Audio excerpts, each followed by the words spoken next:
If your alarm clock only rings at 4 a.m., you're a time traveler. Back in 1787, Levi Hutchins invented the first alarm clock. But here's the kicker. It could only ring at 4 a.m. Yup, no snooze buttons, no custom settings. So why 4 a.m.?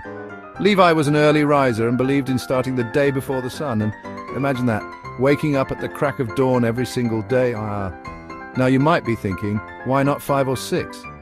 Well, Levi just wanted to catch the worm before the worms even knew it was morning. Thank goodness for modern clocks, right? Next time you hit snooze, remember old Levi and his 4 a.m. wake-up call. It's a quirky reminder of how far we've come, eh? So the next time someone complains about waking up early, just tell them, hey, at least it's not 4 a.m.